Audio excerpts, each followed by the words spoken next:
CAL FIRE spraying retardant along roadsides in the South Bay to prevent wildfires. The Planning Commission votes on the mayor's new housing action plan. How this could affect San Diego. Opting out of expensive water. Details on a vote happening that could change where parts of North County get their supply. Pride flag ceremonies held all over San Diego today. More on the controversy surrounding some of them. And we stretched our legs today to Beverly Hills to meet a superstar. The first lady of Motown. CBS 8 News Live at 6 starts now. The best way to prevent wildfires is to stop them before they start. And firefighters are showing us one way to do that you may not have seen before. Good evening. Thanks so much for joining us. I'm Marcella Lee. I'm Carlo Cicchetto. CBS 8's Abby Black is live along Otay Lakes Road with more on a roadside fire retardant and how it can also help protect your home. Abby. Carlo and Marcella, the fire chief for CAL FIRE San Diego, says that last year the county led the state with 55,000 defensible space inspections. And so when you think about that, when you're doing your part and CAL FIRE is doing its roadside retardant program, it's just that huge effort that will help prevent wildfires. Carrying 1,800 gallons of retardant, CAL FIRE sprays alongside Otay Lakes Road in Chula Vista. You know, this wildfire threat is ever present in San Diego, and you know, we're going to stay vigilant. San Diego CAL FIRE Chief Tony Meacham says the retardant is similar to what's used in airdrops without the red dye.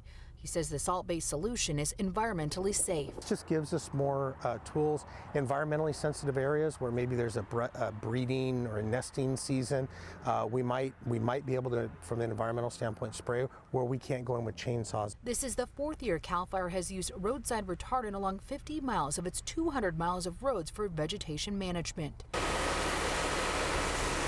CAL FIRE says so far it has sprayed Otay Lakes Road, Wildcat Canyon Road between Lakeside and Ramona, and Paradise Mountain Road in Valley Center. They plan to saturate Honey Springs Road and Deerhorn Valley in 2 more areas. They say the retardant will coat the brush until a significant rain. If fire approaches, either approaches a roadside, that we reduce the intensity of the fire, and also that fires that may ignite from cars, from carbon particles, from cigarettes, from those types of things will not burn in the brush. And hopefully keep from spreading to your home.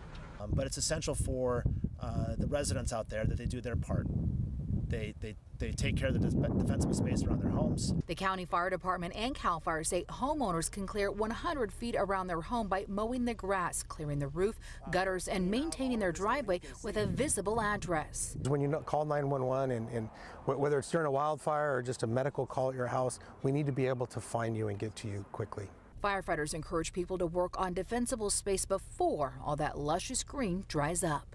We're really concerned, I think, a little bit later in this year. We may not have as many big, monstrous fires, but we're going to have a lot of ignitions. CAL FIRE says you can also harden your home, and you can do that by buying an ember-resistant vent. Carlo, I found one online at a local home improvement store for about $55. Prevention is definitely a year-round effort. Abby, you mentioned defensible space inspections. How does someone reach out to CAL FIRE to request one of those?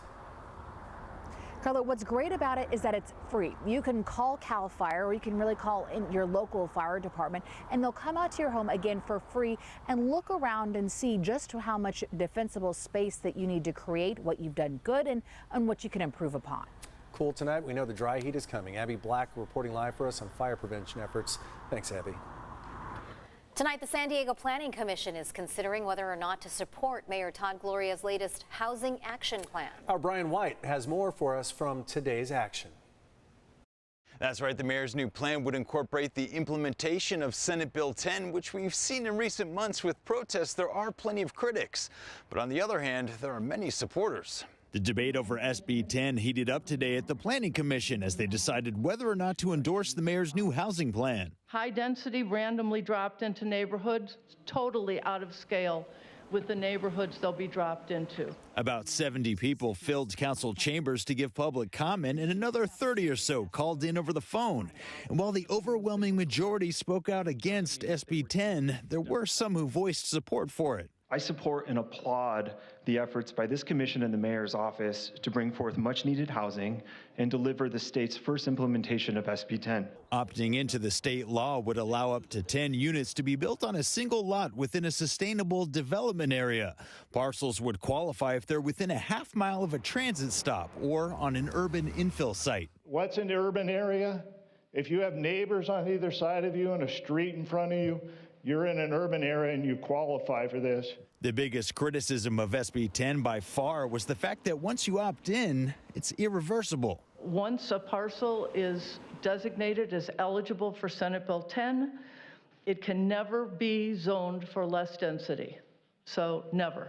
On the other hand, I spoke with Molly Kirkland. She's with the Southern California Rental Housing Association, and she's in favor of what the mayor's plan is trying to do. It's not always ideal taking on some additional density, but we are in a housing crisis. And certainly I think it goes without saying that we just need more homes of all kinds and at all price points. Dave Nicolai, who lives in El Cerrito, feels the mayor's plan isn't the right approach. It's just going to be pack them in and see how much we can fit. And this type of stuff belongs on transit corridors. When it came down to it, several commissioners voiced reservations about SB 10, including Chairman Bill Hoffman. I think SB 10 is fatally flawed. I just don't think that was a good piece of legislation. After nearly 5 hours, the commissioners ultimately decided they needed more time. Options, so they voted to take this up again on August 3rd. In San Diego, Brian White, CBS 8. Thanks, Brian. Investigators are trying to figure out what caused a garage fire in South Park this morning. It broke out near Grape and 30th. It took firefighters about 10 minutes to put the flames out. The structure is next to an apartment building, so crews had to work quickly to keep it from spreading. No one was hurt, but firefighters say they were told people may have been living in the garage structure. Cutting ties with the mainstream water supply. Tonight, 2 North County communities are hoping to switch its source and ultimately help save their dying agriculture industry and save ratepayers millions of dollars. CBS 8's Jenny Day reports from Fallbrook with more on what's expected to happen early next week. Jenny? In this part of San Diego, farming is huge, but it has changed. Growing crops like citrus and avocado requires a lot of water, so farmers would be sure to notice this change the most. Fallbrook, once known as the avocado capital of the world, is now drying up because they're drowning in water bills. In the last several years, we've lost 10,000 acres of avocado groves and 1 million avocado trees, just stumped, dead. Kendall Farms, for example, stopped avocado production in 2010 due to rising water costs. The beautiful 500 acres now sells cut flowers around the world. Compared to the drought-tolerant cut flowers, they take probably about 4 times more water. Fallbrook farmers used to be responsible for using 60% of the water supply. Now it's down to 30. We are selling the same amount of water that we sold back in the 1950s. That's how much people are cutting back. Kendall Farms uses around 360 million gallons of water every year to sustain the farm. They say rates from the San Diego County Water Authority have consistently gone up around 8% over the past few years. Our largest water bills that we've ever had was last year and the year before. Now another 12% hike is on the horizon. So both Fallbrook and Rainbow want to cut ties with San Diego's main water supplier and start service with Eastern Municipal Water District, a wholesaler in Riverside County. It'll be the exact same water off the exact same pipeline. This change will save our 2 water districts $7.6 million per year. Residents and business owners are also hopeful their bills go down. My personal water bill at my house went from $150, now it's averaging $350, and that's a family of 4. The vote Monday to allow this change will be done by a watchdog group, the San Diego Local Agency Formation Commission. If they pass it, it will then be up for a public vote. Reporting in Fallbrook, Jenny Day, CBS 8. Thanks, Jenny. Okay, we may not need them right now, but a safe place for people in need to stay cool when things heat up again in the summer just opened up today. The county launched its annual Cool Zones program. Seniors and people who are disabled living on fixed incomes can take advantage at library branches, community centers, and other locations countywide. We put a list of those cool zones on our help button at CBS8.com. Still ahead, our Verify team investigates another controversy surrounding Chick-fil-A. Plus, the accused Lego bandit, who police say might have struck here in San Diego County. We went from May gray to June gloom for today, but there is some sunshine on the horizon. I'll let you know when, coming up. And up next, Pride Month kicks off and LGBTQ plus pride flags go up across San Diego County.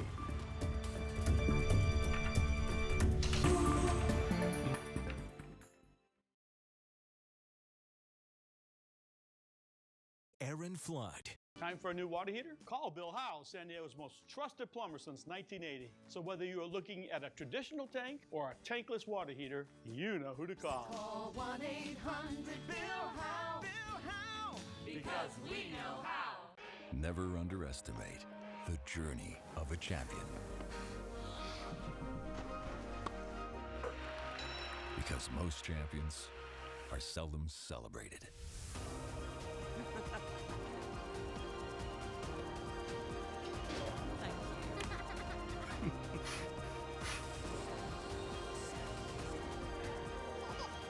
Palomar Health.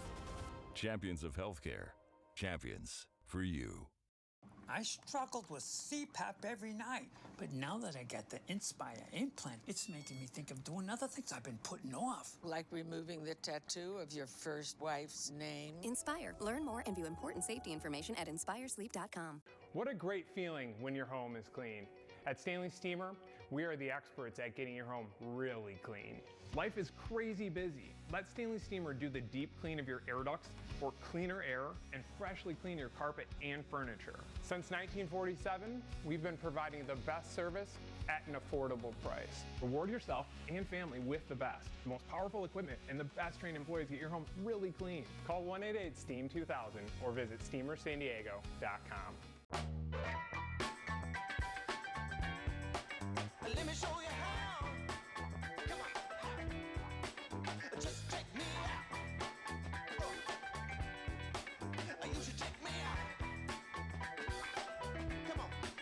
Just do like this. And just go like that. And just do like this now. And go like that. And just do like this.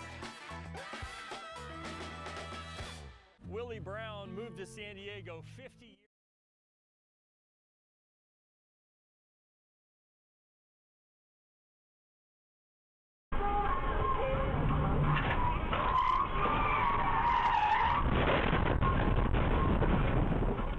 AAA is highlighting teen driver safety this summer with the launch of its 100 Deadliest Days campaign. The agency says crashes involving teens increase drastically between Memorial Day and Labor Day.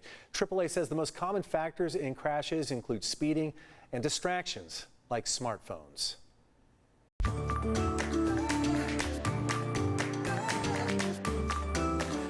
Tonight, you'll notice pride flags on display all over San Diego as Pride Month kicks off. But there has been some backlash. CBS 8's Shannon Handy explains. For the first time in its 50-year history, the pride flag was raised at all San Diego community campuses, including its headquarters here. District leaders tell me the move came without controversy, but that wasn't the case elsewhere. This is truly a historic moment for our district. The dark and gloomy June sky gave way to some color today as a Pride Progress flag was raised outside San Diego Community College headquarters in Mission Valley. Raising and proudly displaying the Pride Progress flag is a critical symbol for our colleges and for our district. All 8 community college campuses will have a flag on display this month. Former student Sim Scano says for him it represents acceptance, something he's not used to receiving in his home country of Italy. This is important for students and staff to be recognized, to have a safe place, to know that this institution have our back. At San Diego Unified, a similar ceremony was held. Here, students young and old share why the pride flag means so much and express their appreciation for the district who has been raising it for years. I thank San Diego Unified and everyone here today for standing by us. I know that no matter what others may say or do, that in this space I will not be judged for being LGBTQ+. The pride flag was also raised outside La Mesa City Hall. It comes on the heels of tense debate over whether or not it should be there in the first place. Last month, City Council member Laura Lothian proposed taking it down, saying members of the public should be able to conduct government business at City Hall without encountering political messaging. Following public outcry, Lothian did not make a formal motion on her proposal, so nothing changed. It is controversial. There is resistance. And that's precisely the reason why we need to put it up. Yeah. And in Chula Vista, the elementary school district raised the pride flag, where just last night the issue was debated for hours. In the end, the board voted 4-1 to raise it, though no ceremony took place. Regardless, Kate Bishop, the district's first openly bisexual board member, brought her daughter to see the flag today, saying it not only means a lot to her and her family, but others who she represents. It was really sad last week when we deadlocked and we were unable to make it happen, but it was great that we were able to come back last night and add a resolution that actually strengthens the way that we protect the kids and the staff members in our district. Shanna Handy, CBS 8. Thanks, Shannon. And despite the fact that Florida has championed a number of anti-LGBTQ+ laws recently, tens of thousands of people there are celebrating Gay Days this weekend. This is a long-standing tradition at the state's theme parks that started at Disney World back in 1991. People who participate say it's a time to show that LGBTQ+ people aren't going away. This is a National CPR Awareness Week, and San Diego Fire Rescue just kicked off its Project Heartbeat program. Throughout the week, they will be hosting events to teach people how to use an AED and how to do CPR. San Diego Fire Rescue says the survival rate for heart attacks has gone up almost 7% over the past 22 years, thanks to more people learning how to perform CPR. We've helped to deploy over 10,000 AEDs throughout the county. And to date, through our management system, we've helped our managed program participants, we've helped to save 206 lives so far. 5 of those lives were children. Every minute someone experiencing cardiac arrest goes without help, their chance of survival goes down 10%, and that is why every second counts. You can find CPR classes on our website, cbs8.com.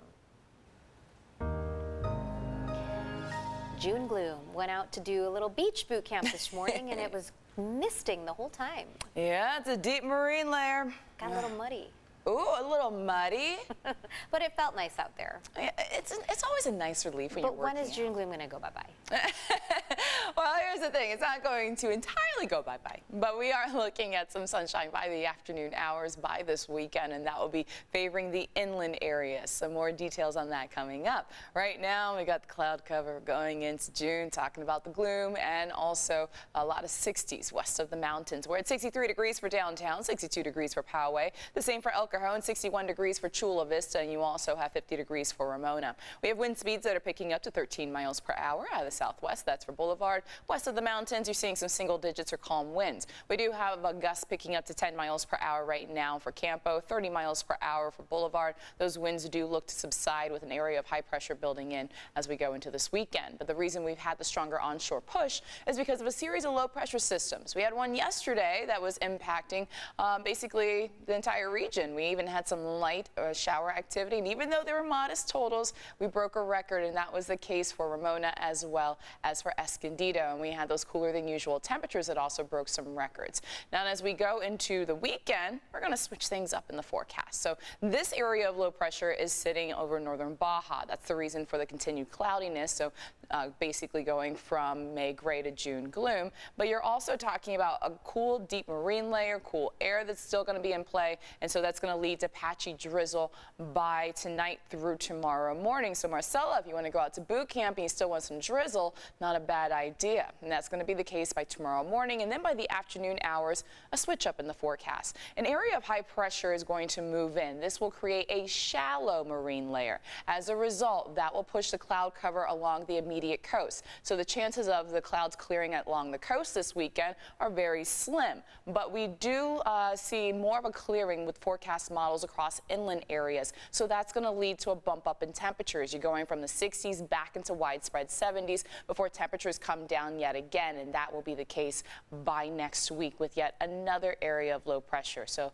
we'll take a look at those details next half hour. But your 8-day microclimate forecast doesn't show much of a difference for the coast because of consistent cloud cover. And even with that next low moving in, you're still talking about temperatures dropping by a couple degrees.